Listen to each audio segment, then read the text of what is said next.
الكريم أعوذ بالله من الشيطان الرجيم وأطيعوا الله وأطيعوا الرسول وأولي الأمر منكم صدق الله العظيم. Bapak-bapak, ibu-ibu yang dimuliakan Allah Subhanahu wa taala, puji dan syukur milik Allah Subhanahu wa taala, zat yang telah memberikan begitu banyaknya kenikmatan kepada kita. Di antara kenikmatan yang Allah berikan kepada kita adalah dengan Allah titipkan iman dan Islam di hati kita, dengan kita dijadikan sebagai umat Nabi Muhammad SAW.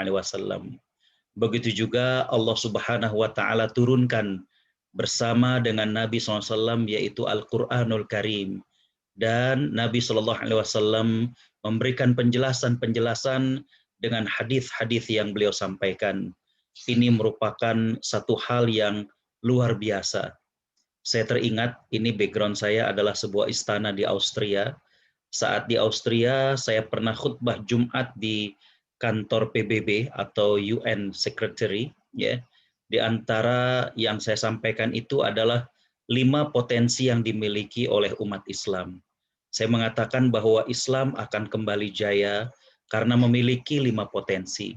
Yang pertama adalah at-tarikh al-ariq. Islam ini atau umat Islam memiliki sejarah kegemilangan.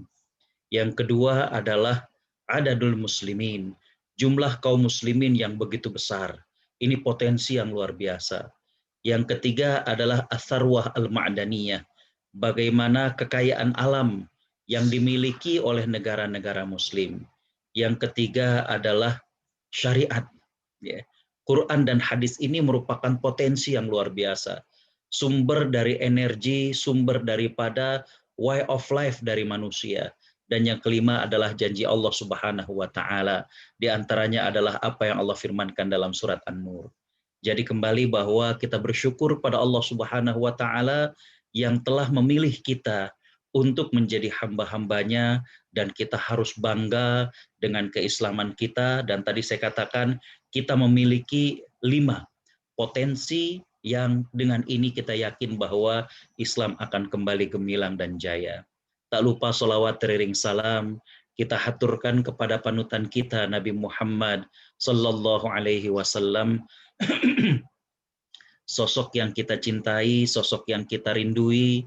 Kita berharap mudah-mudahan kita dapat berjumpa dengan beliau, dapat minum di telaga beliau, dan bersama-sama dengan beliau di surga Allah Subhanahu wa taala.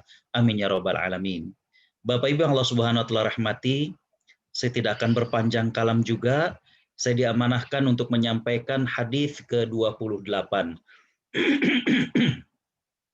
Mempelajari tafsir dan hadis ini merupakan sebuah keniscayaan bagi muslim dan muslimah, apalagi buat para pendakwah, karena disinilah sumber-sumber energi dan juga merupakan minhajul hayah, merupakan pedoman dalam hidup.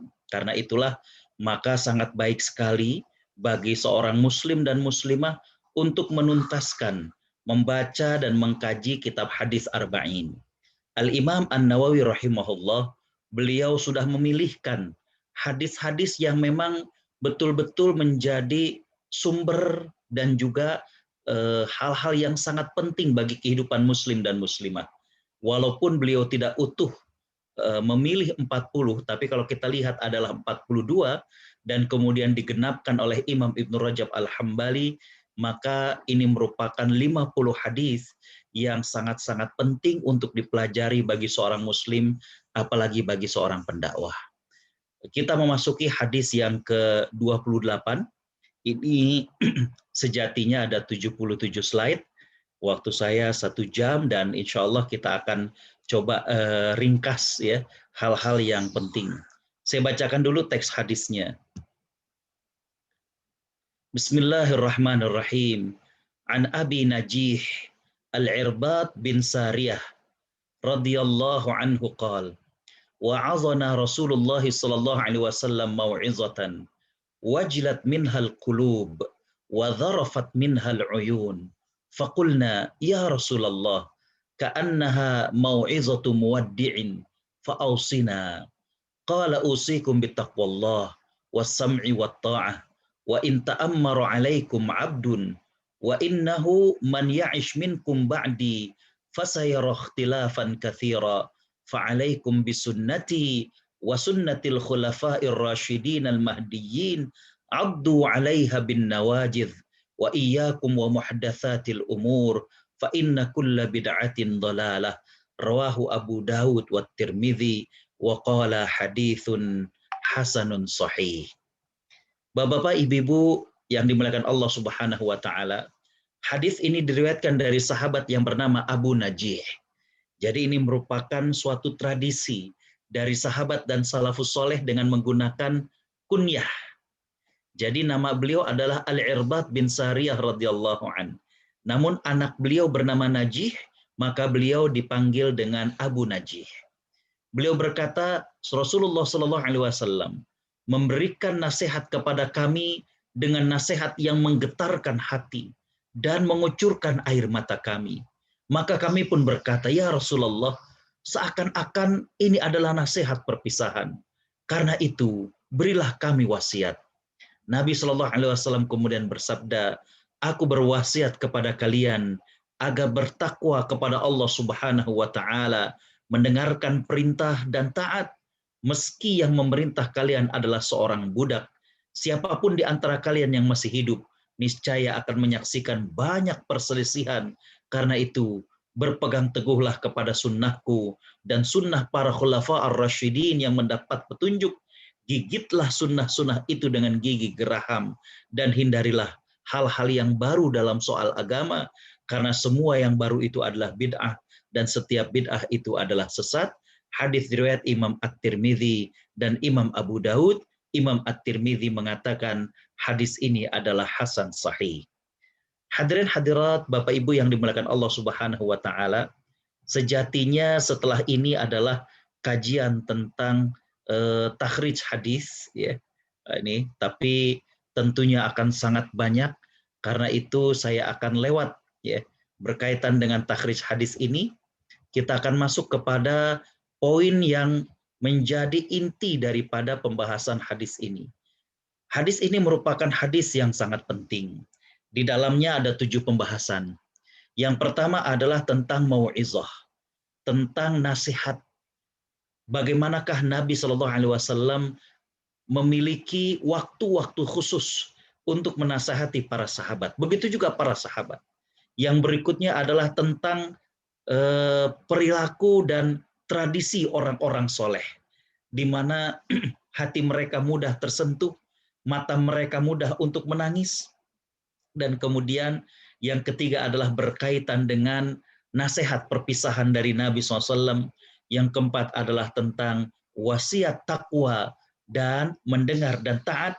Yang kelima adalah berkaitan dengan wa in ta'ammaru 'alaikum 'abdun.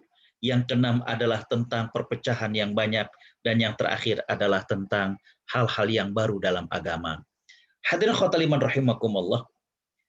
Dalam hadis ini, sahabat Al-Irbad bin Sariyah, beliau hanya mengatakan Nabi Shallallahu Alaihi Wasallam memberikan nasihat. Tapi dalam riwayat Imam Ahmad itu ada tambahan bahwa nasihatnya itu adalah mau'izatan balighah, nasihat yang begitu mengena di hati. Ya.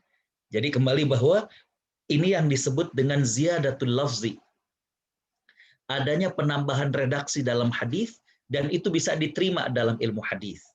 Jadi kembali bahwa dalam riwayat yang tadi saya sampaikan, sahabat Al-Irbad bin Sariyah hanya mengatakan bahwa Nabi Shallallahu Alaihi Wasallam memberikan nasihat. Cuma dalam riwayat Imam Ahmad itu ada tambahan, nasihatnya itu yang begitu menyentuh di hati.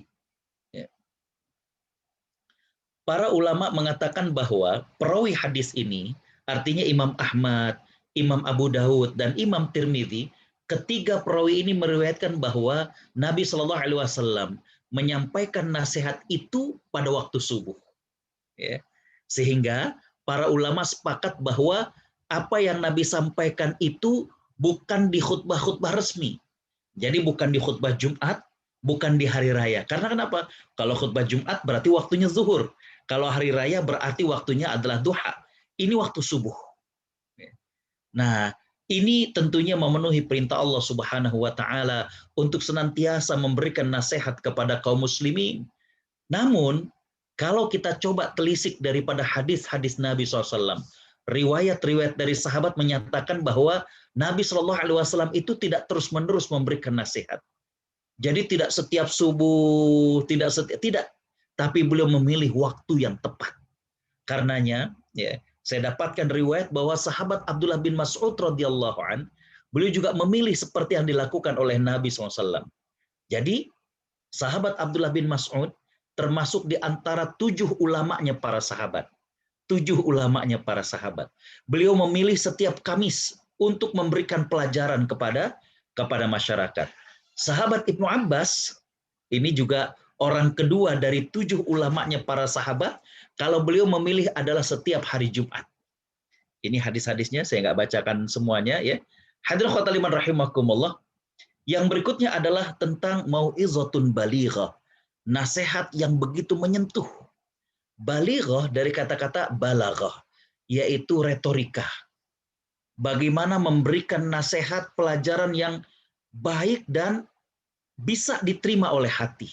Ya. Di sini para ulama mengatakan bahwa retorika dalam memberikan pelajaran ini adalah untuk memahamkan makna-makna yang diinginkan.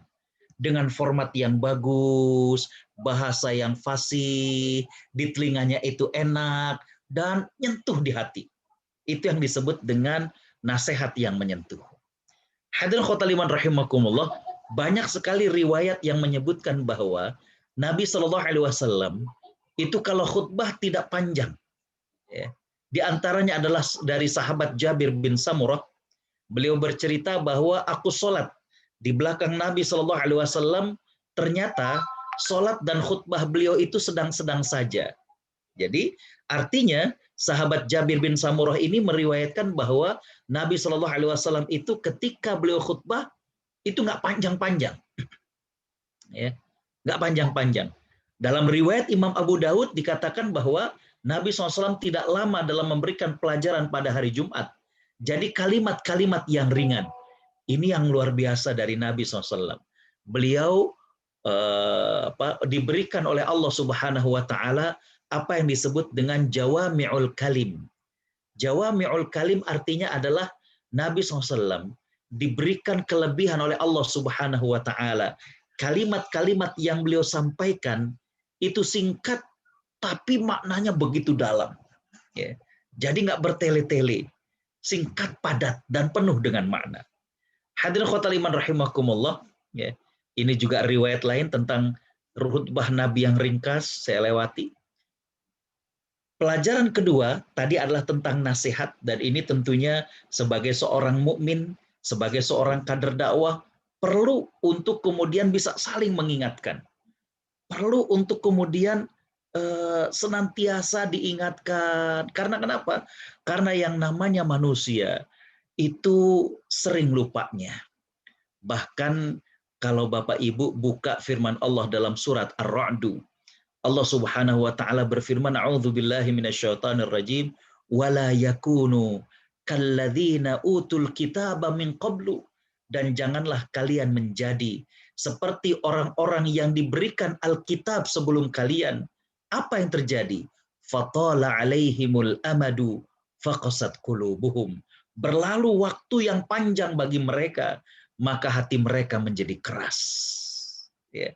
Dengan lamanya kita menjalani aktivitas ini, ya, di Amerika kita aktif ke sana kemari dalam dakwah dan lain sebagainya, ternyata panjangnya waktu, lamanya kita aktif dalam kegiatan-kegiatan keislaman, ini bisa membuat hati seseorang itu keras.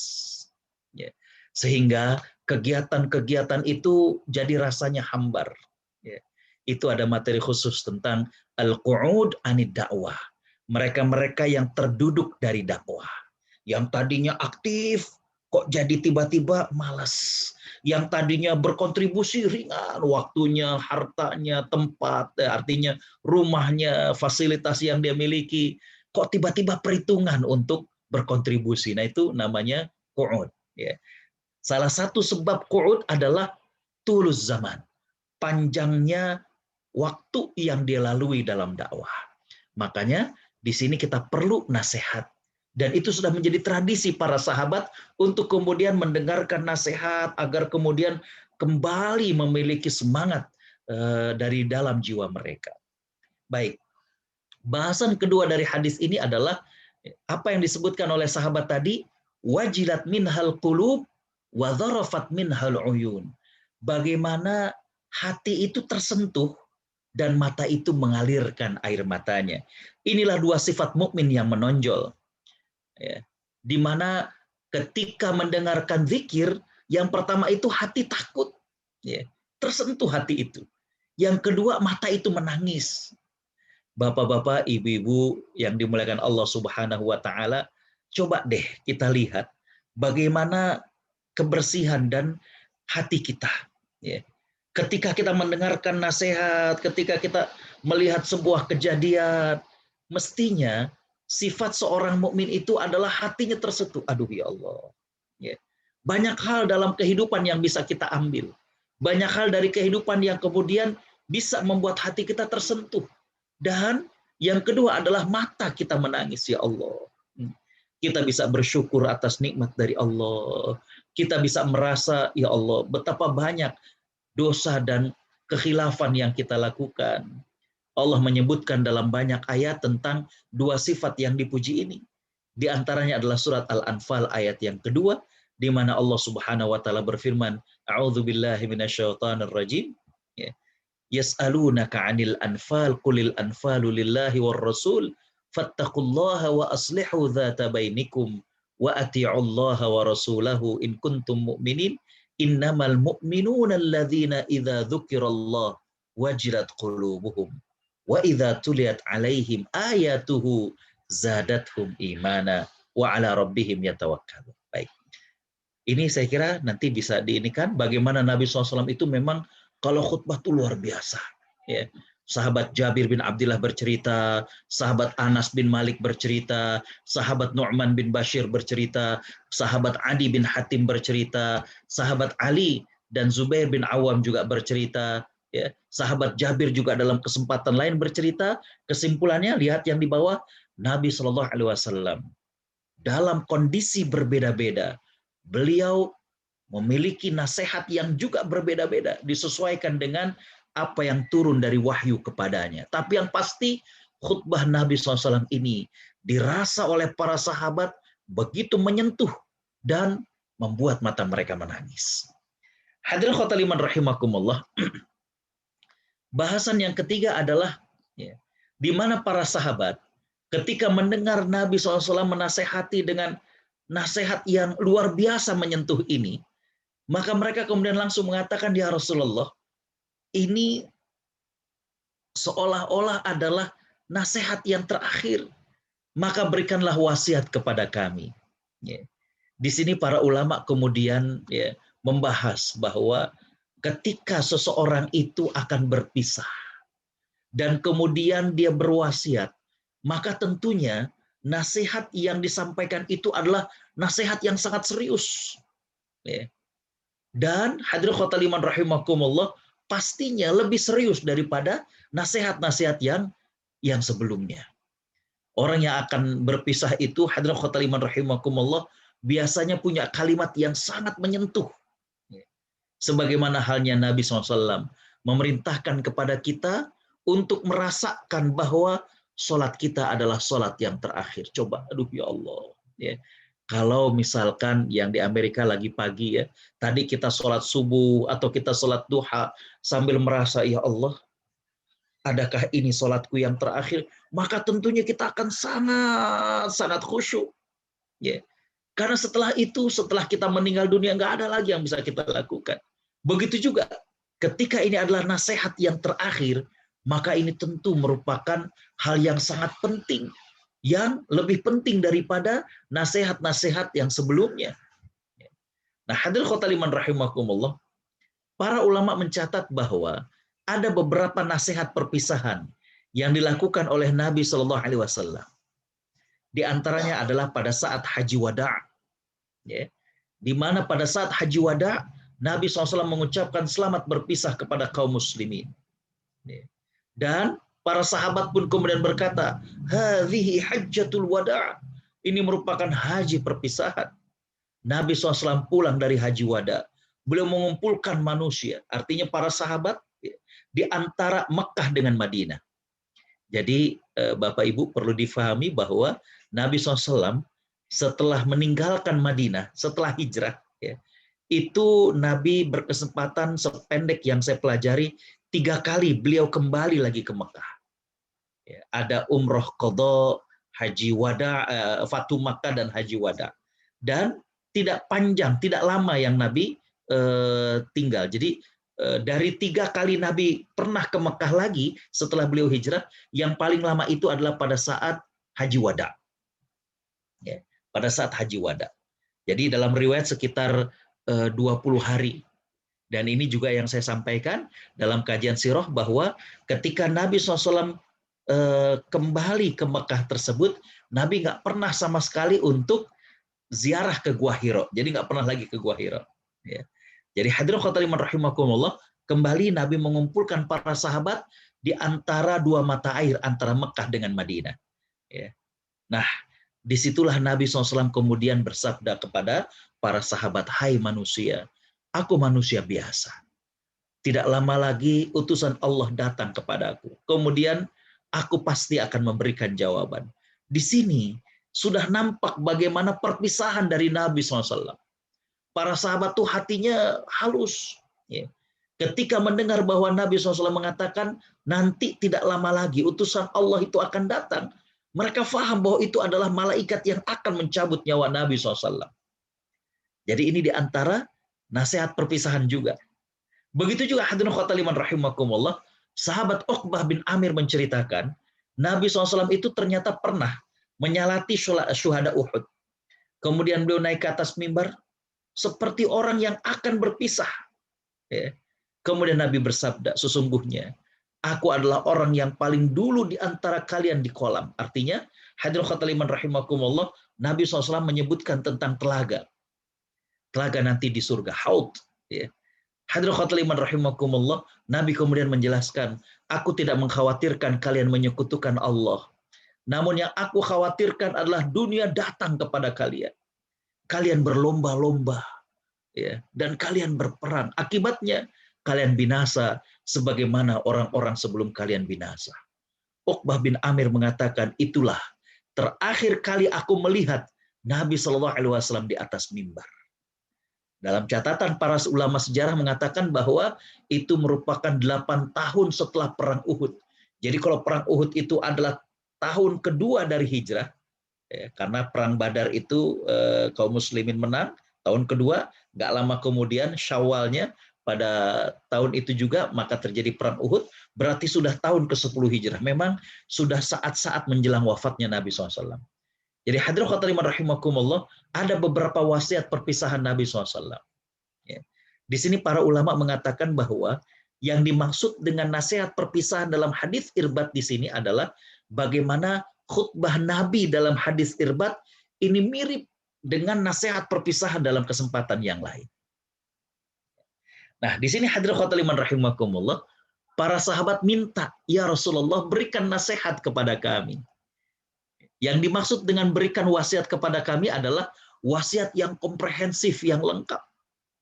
Karena mereka paham betul bahwa Nabi akan meninggalkan mereka. Maka mereka pengen nasihat itu yang, wasiat itu yang lengkap. Ya. Jadi para sahabat itu ketika minta wasiat dari Nabi SAW, maka ini akan bermanfaat kepada diri mereka bahwa mereka akan pegang teguh nasihat Nabi. Yang berikutnya adalah tentu akan bermanfaat kepada generasi setelah mereka. Ya. Hadirin khotimah rahimakumullah, pelajaran yang berikutnya adalah bagaimana pesan Nabi Shallallahu Alaihi Wasallam. Wasiat Nabi di sini adalah usikum bitaqwallah wasam'i watta'ah. Hadirin khotimah rahimakumullah, Nabi SAW berwasiat yang pertama adalah bertakwa kepada Allah. Yang kedua adalah mendengar dan taat. Mendengar dan taat. Dua kalimat ini akan mencakup kebahagiaan di dunia dan di akhirat. Ya. Bagaimana mendengar dan taat. Yang pertama adalah Nabi berwasiat untuk bertakwa. Takwa merupakan jaminan kebahagiaan di dunia dan di akhirat. Subhanallah. Takwa ini, Bapak Ibu yang dirahmati Allah, merupakan jaminan kebahagiaan di dunia dan di akhirat. Allah Subhanahu wa taala berfirman, A'udzu billahi minasyaitonir rajim. Walaqad wassayna alladzina utul kitaba min qablikum wa iyyakum anittaqullah. Dan sungguh kami telah berwasiat kepada orang-orang yang telah diberikan Alkitab sebelum kalian dan juga wasiat kepada kalian yaitu untuk bertakwa kepada Allah Subhanahu wa taala. Ini singkat takwa ini. Tapi Bapak Ibu yang dirahmati Allah, ketika kita bertakwa, dia menjadi modal kita dalam kehidupan di dunia. Dia juga akan menyelamatkan kita dalam kehidupan di akhirat. Aduh, takwa itu. Bagaimana kita takut dengan Allah Subhanahu wa taala. Takut kalau sampai ada perintah Allah yang kita langgar. Takut kalau sampai ada larangan Allah yang kita terjerumus di dalamnya. Itu. Kalau kita bertakwa, maka Ibrahim bin Adham mengatakan, takun a'badan nas. Kita menjadi orang yang paling taat kepada Allah Subhanahu wa taala. Takwa ini bekal tadi saya katakan. Dalam kehidupan kita, ketika kita bekerja, dalam rumah tangga, aduh subhanallah. Ini berarti nanti malam ya kalau di Amerika, atau kalau di Indonesianya itu besok pagi, saya kajian sirah dengan masyarakat di Los Angeles, ya, di Masjid At-Tahir. Besok itu ngebahas tentang rumah tangga Nabi SAW. Di antaranya adalah apa yang Allah firmankan dalam surat At-Tolak. Bapak Ibu kalau buka surat At-Tolak, namanya saja sudah At-Tolak, yang artinya adalah perceraian. Tapi Bapak Ibu kalau baca surat itu, subhanallah, ternyata begitu banyak perintah bertakwa kepada Allah Subhanahu wa taala. Begitu banyak. Seolah-olah Allah ingin mengatakan kepada kita, ketika bahtera rumah tangga kita ini diguncang dengan permasalahan, dekat dan merapatlah kepada Allah Subhanahu wa taala. Semua dalam masalah hidup, dekat dan merapatlah kepada Allah. Kemarin kalau nggak salah atau 2 hari yang lalu, saya meng-share tentang quote, sesulit apapun masalah kita, yang paling terpenting adalah bagaimana memastikan jarak antara kita dengan Allah itu jangan jauh-jauh. Jangan jauh-jauh. Dan Bapak Ibu yang dirahmati Allah, coba rasakan dan saksikan bagaimana ketika kita dekat dengan Allah Subhanahu wa taala, Allah benar-benar buka jalan di luar dari apa yang kita bayangkan. Tadi sebelum kajian ini, Mas Yusuf, Mas Adi nanya bagaimana anak-anak yatim di yayasan. Kadang memang kita bingung. 75 itu baru anak-anaknya. Belum bibi-bibi yang masak, ya, guru-guru yang nemani mereka. Sehari itu bisa sekian kilo untuk beras saja. Tapi subhanallah. Ya. Jadi kembali bahwa itulah kita teringat dengan apa yang dulu suka kita bahas tentang la ilaha illallah, la raziqa illallah. Nggak ada yang memberikan rezeki kecuali Allah Subhanahu wa taala. Jangan sampai kemudian kita terlupa, itulah sejatinya materi-materi yang dulu sempat kita bahas. La ilaha illallah, la raziqa illallah. Seorang salafus saleh pernah didengar oleh muridnya. Beliau berdoa, Allahumma urzuqna kama turzaqul bughath. Ya Allah, berikanlah aku rezeki sebagaimana engkau memberikan rezeki kepada anak-anak burung gagak.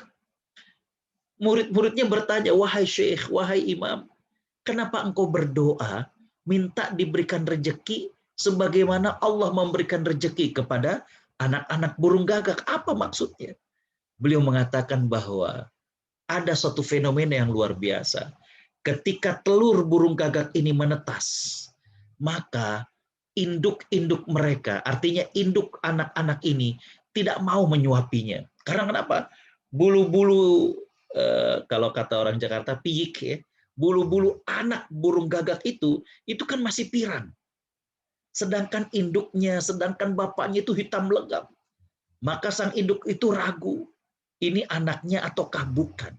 Jadi induknya itu nggak mau menyuapi. Tapi Maha Suci Allah Subhanahu wa Ta'ala, aroma tubuh dari anak burung gagak ini menjadikan serangga-serangga itu mendekat dan kemudian dimakani oleh anak burung gagak ini. Sampai kemudian ketika sudah keluar dan tumbuh bulu-bulu hitam, baru induk mereka mau menyuapi mereka. Subhanallah. Allah Subhanahu wa Ta'ala memberikan rezeki dengan berbagai cara. Jadi kembali bahwa Nabi SAW berwasiat kepada kita takwa kepada Allah Subhanahu wa Ta'ala. Takwa. Takwa, dan itu bukan saja wasiat kepada kita, tapi yang Allah firmankan. Dalam surat An-Nisa ayat 131 tadi adalah juga Allah wasiatkan kepada ahlul kitab sebelum kita dan juga kepada kita, yaitu bertakwa kepada Allah. Yang berikutnya adalah ikhwatal iman rahimakumullah, Nabi SAW berwasiat untuk mendengar dan taat. Sami'na wa ata'na. Kita dengar dari apa yang Allah Subhanahu wa Ta'ala sampaikan dalam Al-Quran, apa yang diajarkan oleh Nabi, kita dengar, kita taat. Dengan ini didapat kebahagiaan di dunia. Coba kalau manusia tidak mendengar apa yang Allah perintahkan, manusia tidak mendengar apa yang Nabi sabdakan, nggak dapat kebahagiaan, nggak dapat. Kalaupun ada semu rasanya, semu.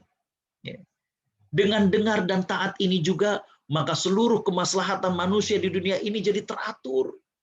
Kehidupannya teratur. Bagaimana Allah dan Rasul-Nya memerintahkan untuk adil, untuk tidak menzalimi. Ketika manusia sami'na wa ata'na, kami dengar, kami taat, hidup itu jadi maslahat, teratur. Orang tidak mencuri, orang tidak menzalimi, orang tidak ingin kemudian mengganggu daripada tetangganya. Aduh, subhanallah. Hidup itu akan teratur, nyaman, subhanallah. Dan ditambah lagi poin ketiga saya katakan, ketika kaum mukminin mendengar dan taat, maka kalau ini digunakan untuk memenangkan agama Allah Subhanahu wa Ta'ala, insya Allah maka mereka bisa memenangkan agama Allah Subhanahu wa Ta'ala. Hadirin khawatir iman rahimakumullah. Ini Nabi SAW sempat berwasiat, saya kira saya lewat saja ya waktunya. Nah, yang berikutnya adalah bagaimana Nabi SAW mengatakan, wa in ta'ammaru alaikum abdun. Nabi SAW berpesan kepada kita untuk juga termasuk taat kepada pemimpin, kendati diperintah oleh seorang budak. Kurang lebih begitu terjemahnya. Wa in ta'ammaru alaikum abdun. Kendati diperintah oleh seorang budak. Hadirin khawatal iman rahimakumullah. Di sini ada makna hakiki, ada makna kiasan. Kita coba lihat. Kalau memang kepemimpinan seorang hamba atau budak, maka hadirin khawatal iman rahimakumullah, dalam banyak riwayat Nabi SAW menegaskan, wa in ta'ammaru alaikum abdun habashi. Ada kalimat bahwa kendati kalian diperintah oleh budak dari Habasyah. Ini menunjukkan bahwa Nabi SAW telah menyampaikan kepada umat Islam sepeninggal Nabi SAW bahwa akan ada kepemimpinan dari orang-orang yang biasa-biasa. Nah, ini di antara hadisnya riwayat Imam Bukhari dari sahabat Anas bin Malik dan juga riwayat daripada Imam At-Tirmidzi, di mana Nabi SAW bersabda, isma'u wa ati'u wa in istu'mila alaikum abdun habashi ka'anna ra'sahu zabibah. Nabi SAW bersabda, dengar dan taatilah kendati kalian dipimpin oleh budak dari Habasyah. Jadi budak dari Habasyah artinya hamba yang berasal dari daerah Afrika, di mana kata Nabi SAW, ka'anna ra'sahu zabibah, seolah-olah kepalanya itu seperti anggur kering karena rambutnya yang keriting itu bagaikan kismis, kismis-kismis hitam. Jadi Nabi SAW mengatakan bahwa taati, dengar apa yang dikatakannya, taati, walaupun kalian diperintah oleh seorang budak atau seorang hamba dari Habasyah. Dalam hadis yang lain Nabi SAW bersabda, ya ayyuhan nas ittaqullah wa in ummira alaikum abdun habashi mujadda' fasma'ulah wa ati'u ma aqama lakum bi kitaballah.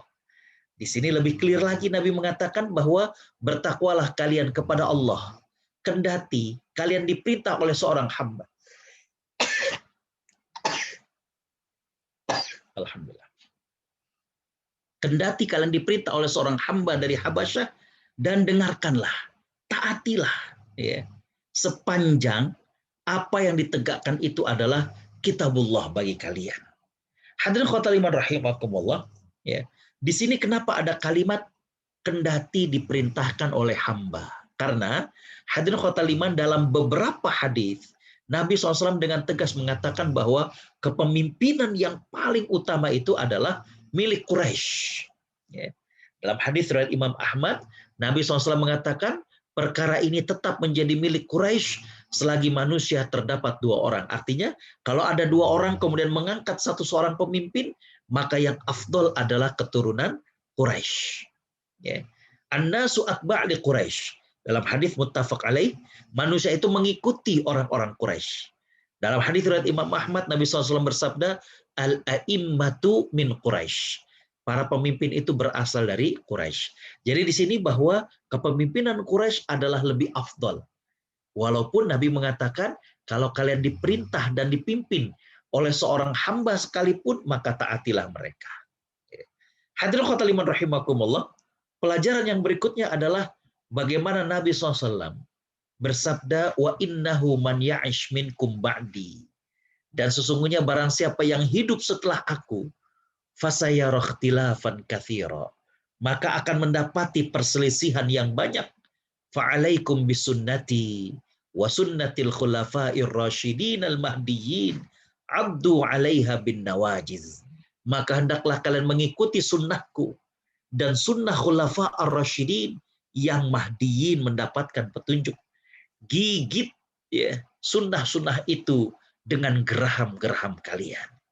Hadirin khotul iman rahimakumullah, sepeninggal wafatnya Umar bin Khattab radhiyallahu anhu, ya, maka kita lihat bagaimana kepemimpinan Utsman bin Affan. Seorang laki-laki yang dikatakan oleh Nabi SAW, bagaimana Utsman bin Affan adalah seorang yang sangat pemalu. Ya. Beliau memerintah dengan cukup baik. Tapi hadirin khotul iman rahimakumullah, sudah mulai muncul bagaimana pihak-pihak yang ingin menggerogoti daripada kepemimpinan Utsman bin Affan. Karena itu Imam Muhammad bin Sirin beliau mengatakan bahwa dalam banyak riwayat ketika dikatakan lamma haditsatil fitnah, ketika terjadi fitnah, maka yang dimaksud fitnah di sini adalah fitnah yang terjadi di masa Utsman bin Affan. Puncak daripada fitnah tersebut adalah Utsman bin Affan dikepung di rumahnya dan saluran air diputus. Padahal sumber mata air yang ada di Madinah itu adalah dari sumur yang dibeli dan diwakafkan oleh Utsman. Tapi oleh mereka-mereka ini diputus saluran air untuk menuju ke rumah Utsman bin Affan. Puncaknya adalah Utsman bin Affan dibunuh. Hadirin khotul iman rahimakumullah, lalu kemudian ya, terjadilah yang terjadi. Banyak sekali perselisihan. Maka di sini hadirin khotul iman, ada kalimat yang menarik dari seorang sahabat yang mengatakan bahwa Allah Subhanahu wa taala sudah membersihkan pedang-pedang kami dari darah-darah para sahabat. Artinya mereka nggak melakukan sampai begitu. Maka kata mereka, bersihkanlah lisan-lisan kalian atas peristiwa-peristiwa itu. Jadi ketika kita baca bagaimana perseteruan antara Ali dengan Aisyah radhiyallahu anha, mulut kita ini harus dijaga. Jangan sampai kemudian mengeluarkan kalimat-kalimat yang tidak pantas dilakukan oleh seorang muslim kepada para sahabat Nabi sallallahu alaihi wasallam. Baik, hadirin khotul iman rahimakumullah. Nabi menggambarkan kondisi umat sepeninggal beliau. Ya. Ini sangat sinkron dengan sabda Nabi yang mengatakan bahwa umat ini akan menjadi 70 kelompok. Ya. Nah, Nabi mengatakan berpesan, fa'alaikum bisunnati. Ada 2 pendapat tentang sunnah ini. Ya. Yang pertama adalah sunnah artinya adalah at-tariqah, yaitu jalan yang dilalui. Ya. Termasuk di dalamnya adalah berkaitan dengan keyakinan-keyakinan, perkataan, dan perbuatan. Jadi, Nabi SAW minta kepada kita selaku umat Islam untuk mengikuti keyakinan, perkataan dan perbuatan Nabi dan para khulafa ar-rasyidin. Ya. Tapi makna yang kedua dari yang dimaksud dengan fa'alaikum bisunnati adalah banyak ulama-ulama khalaf, ya, kekinian, yang mengkhususkan sunnah itu kepada hal-hal yang berkaitan dengan keyakinan. Karena kenapa? Karena keyakinan ini merupakan prinsip agama. Dan orang yang menyimpang dari keyakinan ini, maka dia berada dalam bahaya yang besar. Artinya bisa dianggap keluar daripada keislaman. Jadi ada dua makna. Para ulama, sunnah yang kemudian memang utuh. Dari mulai keyakinan, perkataan, perbuatan Nabi dan Khulafa ar-Rasyidin, dan ada yang mengatakan bahwa ini lebih kepada berkaitan dengan keyakinan. Jadi ketika ada yang mengatakan Al-Quran adalah makhluk, ini keyakinan yang nggak pernah diyakini oleh Nabi, nggak pernah diyakini oleh Khulafa ar-Rasyidin, maka ini adalah bid'ah. Bid'ah keyakinan yang sangat parah. Karena kenapa? Karena ini berkaitan dengan prinsip agama. Al-Quran itu bukan makhluk. Baik. Nah, Nabi juga menjelaskan tentang batasan mendengar dan taat. Ya. Nabi menjelaskan hal itu. Nabi menyebutkan bahwa pada saat terjadi perselisihan yang banyak, ya, maka Nabi memberikan batas bagaimana ketaatan kepada seorang pemimpin. Dalam hadis riwayat Imam Ahmad, Nabi SAW mengatakan, innamat ta'atu fil ma'ruf. Sesungguhnya ketaatan itu hanya pada kebaikan. Dalam hadis riwayat Imam Ahmad dan Imam Abu Ya'la, Nabi SAW pernah ditanya, ya Rasulullah, bagaimana pendapatmu kalau kita diperintah para pemimpin yang tidak bersunnah dengan sunnahmu, tidak melaksanakan perintahmu, maka apa yang kau perintahkan dalam menyikapi mereka? Nabi SAW mengatakan, tidak wajib taat kepada orang yang tidak taat kepada Allah Azza wa Jalla. Hadirin khotaliman rahimakumullah. Yang dimaksud dengan sunnah khulafa ar-rasyidin adalah apa? Jadi mereka nggak mungkin, para khulafa ar-rasyidin, melakukan suatu perbuatan yang tidak mereka dapatkan dari Nabi SAW. Karena kenapa? Karena begitu dekatnya Nabi dengan khulafa ar-rasyidin ini. Maka khulafa ar-rasyidin Abu Bakar, Umar, Uthman, Ali tahu betul bahwa kalau mereka begini, ini guidance-nya itu mereka sudah begitu mendarah daging. Ya. Jadi hadirin khotaliman rahimakumullah, itu harus juga dituruti. Siapa khulafa ar-rasyidin? Para ulama sepakat 4 sahabat, yaitu 4 khalifah. Khulafa ar-rasyidin, para khalifah ar-rasyidin yang mendapatkan petunjuk. Yang disepakati oleh para ulama adalah 4 orang khalifah, yaitu Abu Bakar, Umar, Uthman, dan Ali. Banyak para ulama yang menegaskan bahwa Umar bin Abdul Aziz termasuk juga khulafa ar-rasyidin. Banyak. Nah, apa makna rasyidin? Rasyidin dari kata-kata yang cerdik, yang ini. Karena kenapa? Karena rasyidin ini mereka mengetahui kebenaran. Mereka yang tahu kebenaran dan diajarkan Allah dan Rasul-Nya. Dan mereka memutuskan perkara dengan berdasarkan kebenaran itu. Rasyid kebalikannya ghawi. Ghawi itu tahu kebenaran, tapi yang diamalkan kebalikannya. Tahu yang benar yang mana, tapi yang diamalkan, yang dipraktekkan itu kebalikannya. Itu ghawin. Nah, hadirin khotaliman rahimakumullah, ada kalimat mahdiyin, yang mendapatkan petunjuk. Karena kenapa? Karena Allah membimbing para khalifah-khalifah ini. Allah bimbing mereka dengan kebenaran. Allah tidak menyesatkan mereka. Jadi manusia itu ada 3 kelompok, ada rasyid, ada ghawi, ada dhal. Rasyid itu adalah orang yang tahu kebenaran dan dia mengamalkannya. Ghawi adalah orang yang dia tahu kebenaran tapi melakukan yang kebalikannya. Kalau dhal, ini orang yang nggak tahu kebenaran secara total, makanya sesat. Hadirin khotaliman rahimakumullah. Yang terakhir Nabi SAW bersabda adalah wa iyyakum wa muhdatsatil umur fa inna kulla bid'atin dhalalah. Nabi SAW berwasiat, dan hati-hatilah kalian dengan hal-hal baru dalam agama, karena sesungguhnya setiap bid'ah itu adalah sesat. Para ulama mengatakan bid'ah itu adalah apa saja yang diada-adakan, dan tidak memiliki landasan hukum dalam syariat. Ya. Jadi apa saja yang diada-adakan dan tidak memiliki landasan hukum dalam syariat. Adapun yang memiliki landasan syariat, ini yang mukhtalaf fih. Ini yang terjadi perbedaan. Ya. Dia tidak dikatakan bid'ah, tapi ini menjadi perbedaan di kalangan para ulama. Jadi menyikapinya, ya seperti menyikapi perbedaan dalam pandangan fikih. Walaupun secara bahasa itu dikatakan bid'ah juga. Ya. Jadi kembali bahwa ya, bid'ah itu adalah apa yang diada-adakan dan tidak ada landasan hukum syariatnya. Kalau ada landasan syariatnya, maka ini nggak dikatakan bid'ah. Ini yang kemudian menjadi khilaf, perbedaan di kalangan para ulama. Baik. Hadirin khotaliman rahimakumullah, hadis tentang bid'ah ini cukup banyak. Ya. Ada riwayat Imam Muslim, di mana Nabi SAW bersabda, Inna khairal hadithi kitabullah, wa khairul hadi hadi Muhammadin sallallahu alaihi wasallam, wa syarrul umuri muhdatsatuha, wa kullu bid'atin dhalalah. Ya. Yang berikutnya, man ibtada'a bid'atan dhalalah la turdillah wa rasulah kana alaihi mithlu athami man amila biha la yanqusu dzalika min auzarin nasi syai'an. Barang siapa yang membuat bid'ah yang sesat, yang tidak diridhai Allah dan Rasulnya, ia pantas mendapatkan dosa seperti dosa orang yang mengamalkannya dan tidak mengurangi dosa mereka sedikit pun. Hadirin khotaliman rahimakumullah, cuma ya, di sini berkaitan dengan bid'ah ini ada dalam masalah akidah. Ya. Tadi saya katakan keyakinan bahwa Al-Quran adalah makhluk, ini bid'ah dalam masalah akidah. Ada dalam masalah amal perbuatan, ada masalah perkataan yang terlihat, ada perkataan-perkataan yang tidak terlihat.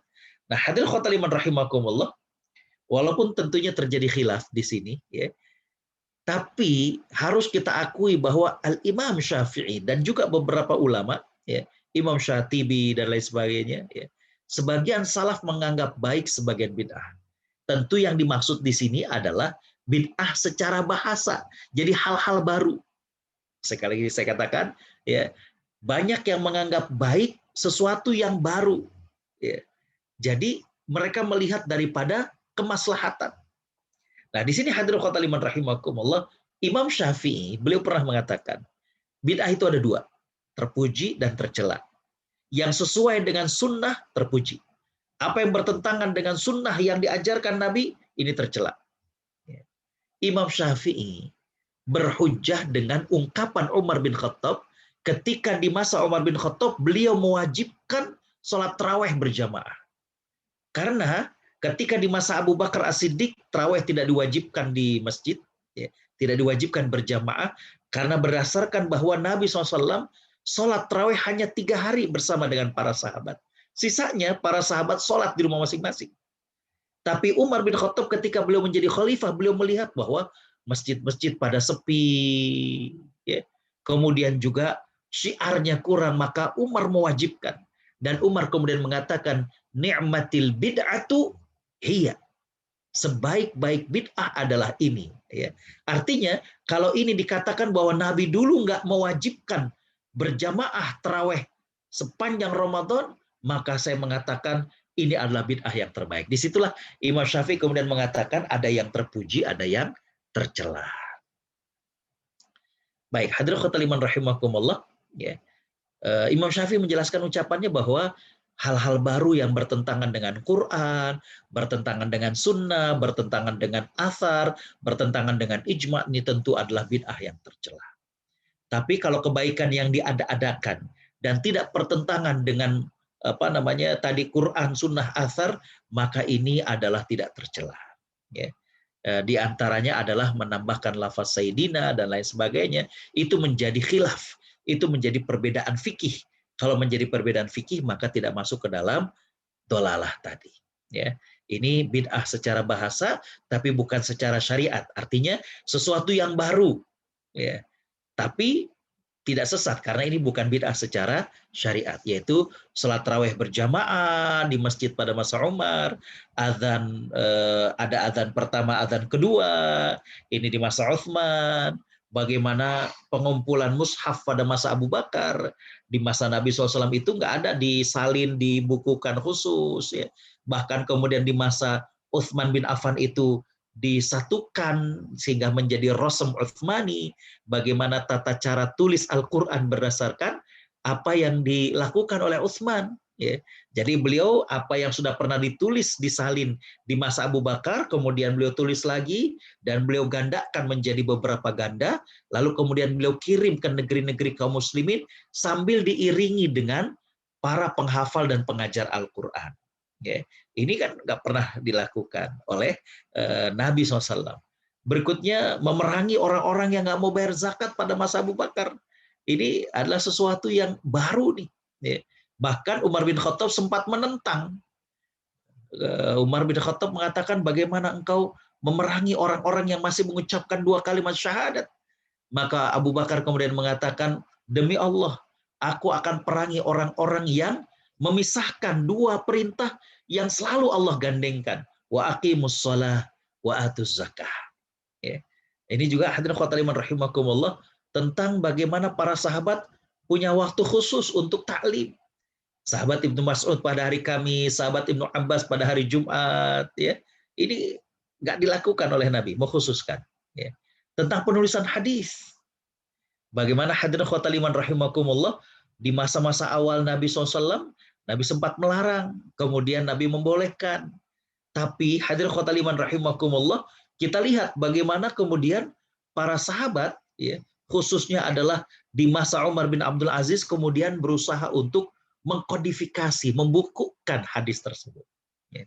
Begitu juga tentang tafsir hadis, tentang tafsir Al-Quran, bagaimana penafsiran Ibnu Abbas terhadap ayat-ayat Al-Quran itu di zaman Nabi SAW itu nggak dilakukan, tapi kemudian sahabat itu menjelaskan, oh ini maknanya ini, oh ini maknanya ini. Ya.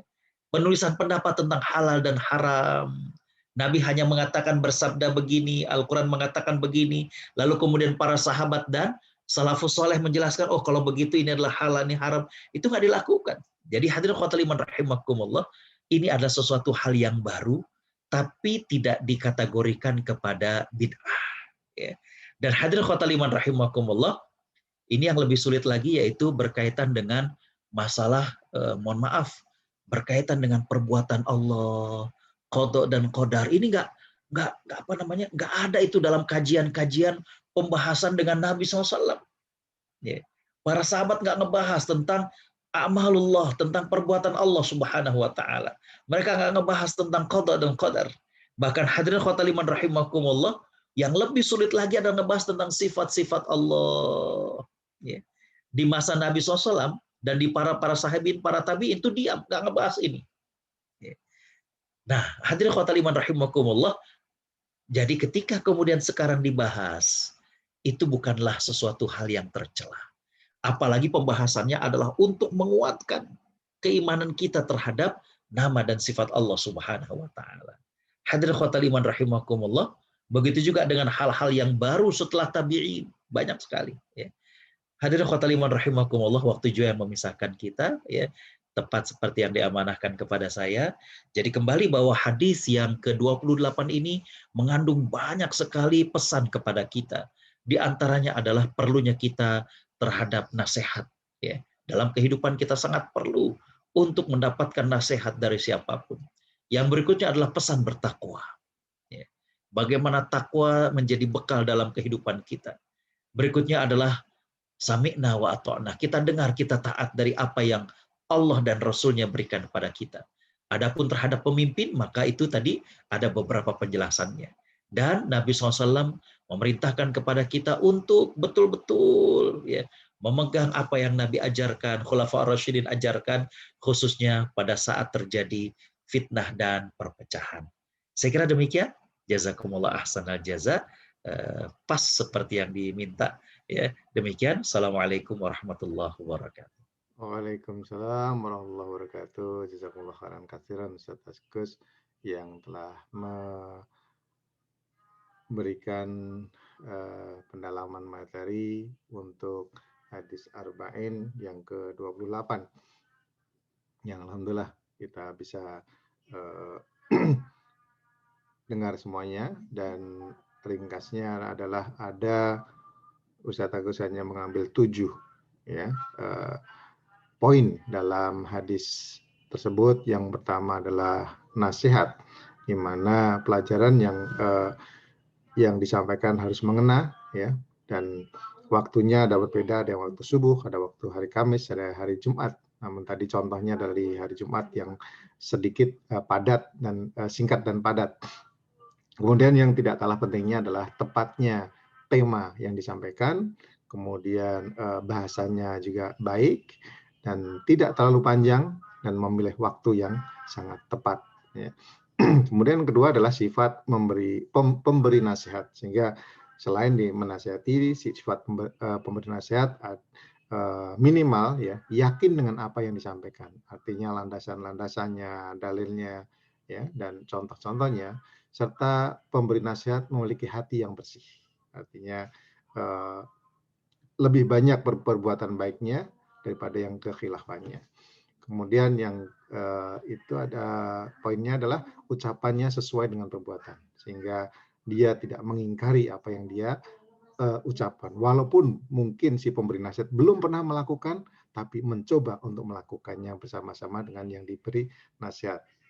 Yang ketiga adalah keutamaan dan kebersihan hati. Kemudian keempat adalah pesan takwa, dan kelima pesan taat.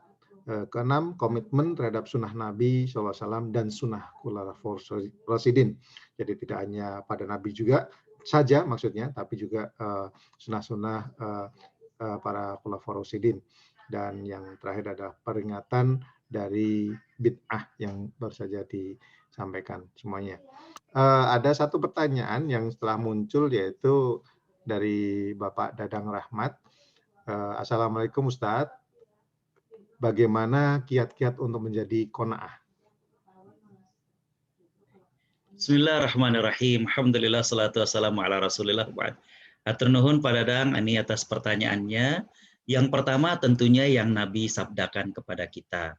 Nabi SAW itu mengatakan, unzur mandunaka. Lihat mereka yang di bawah kita. Itu cara yang sangat-sangat jitu untuk kemudian menjadikan diri kita ini bersyukur dan qanaah. Ya. Tadi saya cerita sebelum kajian ya, bagaimana di antara anak yatim itu, saya masih ingat Maret tahun lalu, kita dapat surat sampai dari MUI, dari kepala desa, bahwa ini anak-anak yatim yang di asrama harus dipulangkan. Akhirnya setelah kita ngebahas, oke, kita pulangkan, kita sewa mobil, kita antar sampai rumah, kita bekali dengan beras, kita bekali dengan uang, vitamin, dan lain sebagainya. Ternyata ada beberapa anak yang menghadap dengan wajah yang lesu, dengan wajah yang sedih. Mereka katakan bahwa mereka nggak punya rumah.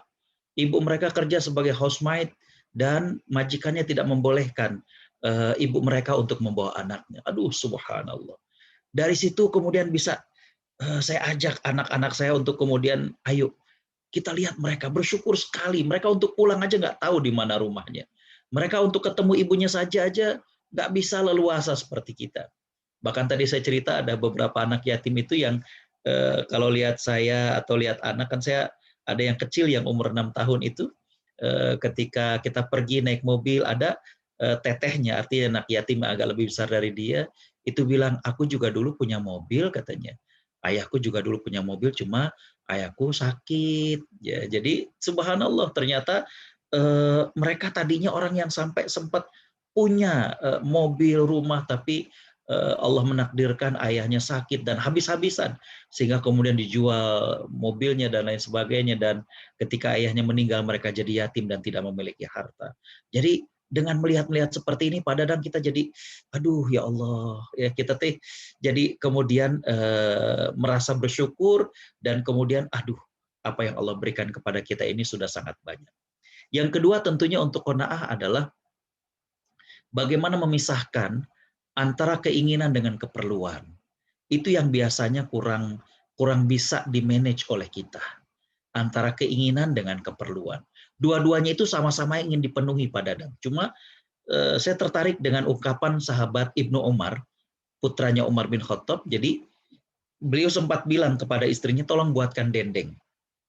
Jadi dendeng orang Arab itu bermakna adalah daging yang dibumbui kemudian dikeringkan. Ya.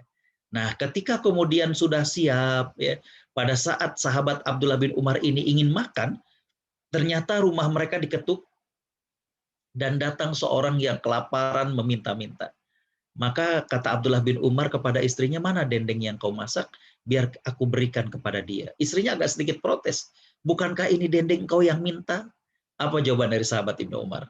Dendeng ini bagiku adalah keinginan, tapi bagi dia adalah kebutuhan. Ya. Jadi memisahkan mana yang kita butuhkan dengan keinginan kita dalam kehidupan kita, kayaknya itu menjadi kunci Pak Dadang. Ya. Misalkan kita mau beli mobil, kita mau beli rumah, kita tuh butuh atau ini masih keinginan. Nah ini penting agar kita kemudian qanaah. Ya. Kita mau ganti handphone misalnya, ya kita sudah pakai iPhone seri keberapa, ini ada yang baru, ini keinginan atau kebutuhan. Nah itu juga penting.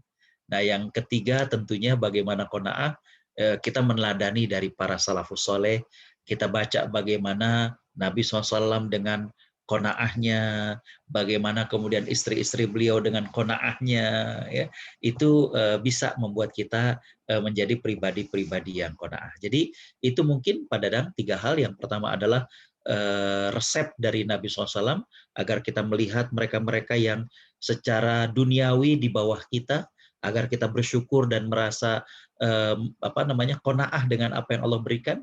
Yang kedua tadi saya mengatakan bedakan antara keinginan dengan keperluan, dan yang ketiga adalah kita baca kisah-kisah dari Nabi, para sahabat, dan para salafus soleh tentang bagaimana kehidupan mereka yang qanaah. Itu mungkin Allah a'lam. Assalamualaikum warahmatullahi wabarakatuh. Waalaikumsalam. Bismillahirrahmanirrahim. Nama saya Ate, biasa dipanggil Kang Ate.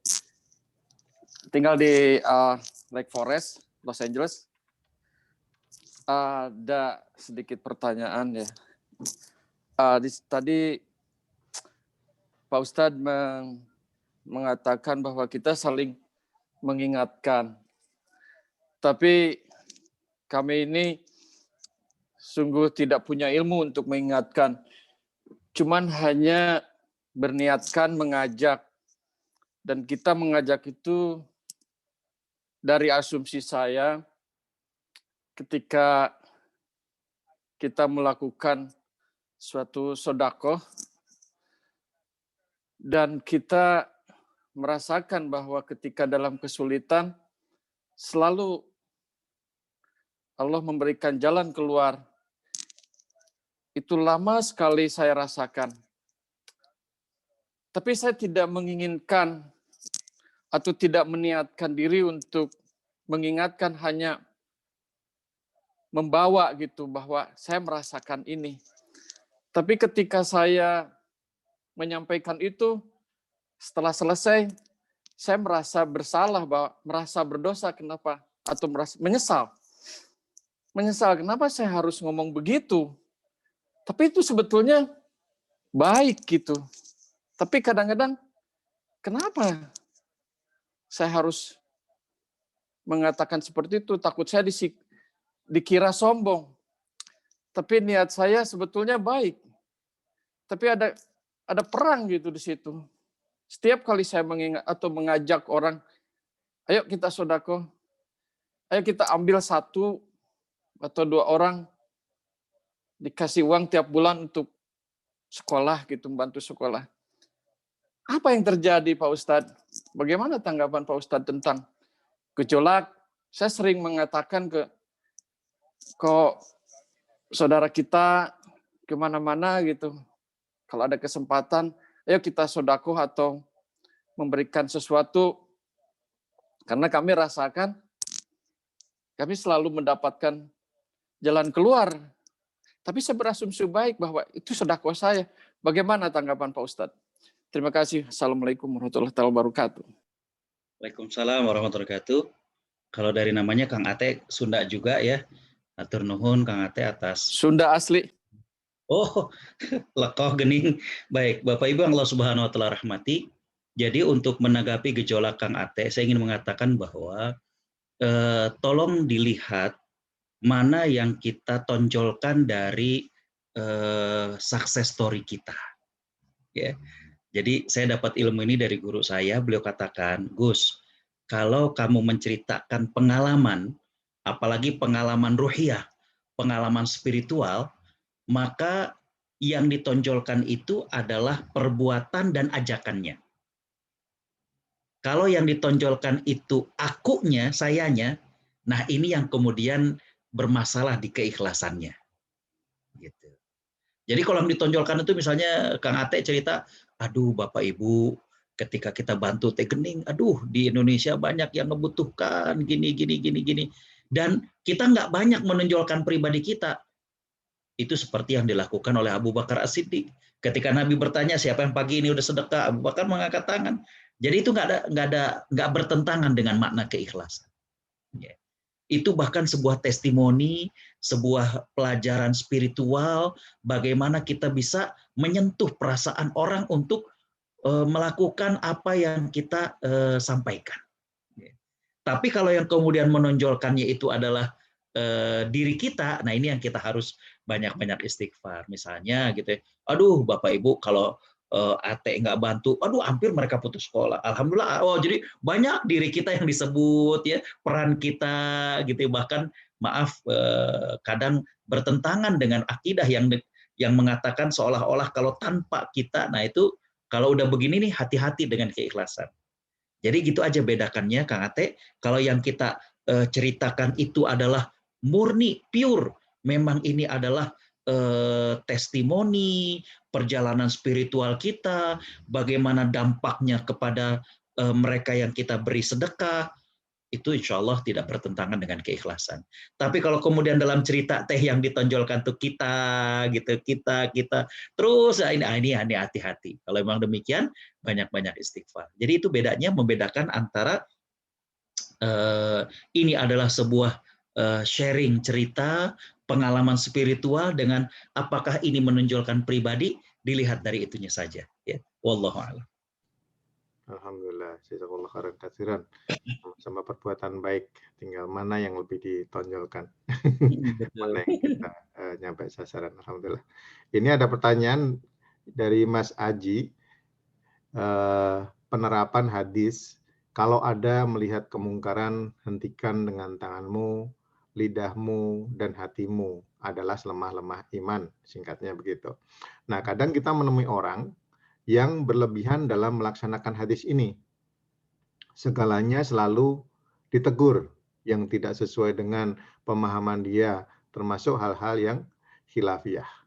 Maaf, mungkin juga para pelaku teror mungkin juga menerapkan hadis ini.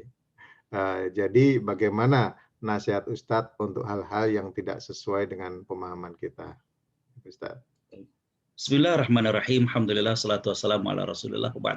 Mas Aji dan Bapak Ibu yang dimuliakan Allah, dalam hadis Arba'in ada 4 hadis yang mohon maaf untuk pemahamannya itu agar membuka penjelasan para ulama atau ditanyakan kepada para ustadz. Karena kalau tidak, 4 hadis ini saya khawatir keliru dalam memahami. Ya. Salah satunya adalah hadis man ra'a minkum munkaron tadi. Itu harus dilihat bagaimana penjelasan para ulama. Hadis yang lainnya adalah hadis nomor 4 dalam hadis Arba'in dari sahabat Ibnu Mas'ud, di mana Nabi mengatakan di tengah, jadi hadisnya panjang, di pertengahan Nabi mengatakan ada seseorang yang berbuat dengan perbuatan ahli surga, sehingga jarak antara dia dengan surga tinggal sehasta. Tapi catatan Allah mengatakan lain, dia berbuat perbuatan ahli neraka di akhir hidupnya dan masuk ke dalam neraka. Nah ini perlu dibuka penjelasan para ulama. Karena kalau enggak, aduh ini gimana, Allah teh nggak adil. Track recordnya baik, tapi di akhir ujuk-ujuk melakukan perbuatan neraka, masuk ke neraka. Nah ini kan perlu penjelasan. Jadi termasuk juga hadis yang Mas Aji tanyakan, ini agar kemudian melihat bagaimana penjelasan dari para ulama. Jadi nggak serta-merta kita mohon maaf sekali lagi, kemungkaran banyak sekali. Ya. Apakah kemudian langsung kita pakai tangan? Nah ini juga harus dilihat bagaimana penjelasan para ulamanya. Kalau saya hanya ingin mengatakan, kalau berkaitan dengan khilafiyah, kita yakin apa yang kita lakukan. Artinya ibadah yang kita lakukan. Tapi jangan mudah untuk menyalahkan orang lain. Ada satu kitab udah diterjemahkan bagus, judulnya Definisi Bid'ah dan Toleransi Fikih. Dalam buku itu diajak umat untuk kemudian mendefinisikan ulang tentang bid'ah. Ya. Dan yang tidak kalah menarik adalah disitu disampaikan antar para ulama itu sepakat bid'ah itu sesat, sepakat. Cuma suatu amal dia ini bid'ah atau tidak itu sering terjadi perbedaan. Sekali lagi saya ulangi, bid'ah itu sesat itu kan hadisnya tadi dikatakan. Ya, sepakat nih para ulama. Cuma memastikan satu perbuatan ini bid'ah atau tidak itu sering terjadi perbedaan. Jangankan antar ulama di Saudi dengan ulama di Mesir, antar ulama Saudi sendiri itu terjadi perbedaan. Ada beberapa contoh yang menarik. Yang pertama adalah Asya al-Aza. Asya al-Aza adalah jamuan makan malam di tempat orang yang sedang berkabung. Ya. Jadi ada orang yang bersedih, berkabung, meninggal dunia, maka ada pelayat takziah yang ke rumahnya, dan ini dihidangkan makanan. Ada sebagian yang mengatakan, di ulama Saudi sendiri, bid'ah. Karena nggak dilakukan oleh Nabi. Mestinya, orang yang sedang berkabung itu dihibur, bukan malah ngeberatkan memberikan makanan. Tapi ada juga yang mengatakan, tidak mengapa, kalau tuan rumah itu niatnya adalah untuk memuliakan tamu. Nah, ini kan jadi beda. Ya. Jadi antar ulama Saudi saja beda, antara Syekh Saleh Fauzan dengan Syekh Abdullah bin Baz ya, atau Syekh Ali Syekh ya, dan yang lainnya. Yang kedua di antara yang terjadi perbedaan itu adalah istimalul masbahah, menggunakan tasbih. Ya, bukan pakai jadi tasbih. Sebagian ada mengatakan bid'ah. Nabi nggak melakukan itu. Tapi sebagian mengatakan memang Nabi tidak melakukan, tapi ada riwayat bahwa Hafsah itu kalau zikir 33 kali beliau pakai kerikil, jadi biar nggak kelupaan pakai kerikil. Apa bedanya kerikil ketika kemudian dikasih dengan tali menjadi sebuah tasbih? Jadi kembali bahwa bid'ah itu sesat, confirm, sepakat, deal. Tapi perbuatan ini bid'ah atau tidak, jangankan antar ulama yang jauh, antar ulama di Saudi sendiri aja itu banyak perbedaan. Ya, buku itu sangat bagus untuk dibaca, membuka wawasan kita tentang hal tersebut. Jadi kembali bahwa kalau kita ibadah, saya sholat begini, yakin ini benar, itu harus. Tapi ketika kita begini, jangan mudah menyalahkan orang lain. Saya kira demikian. Wallahu a'lam.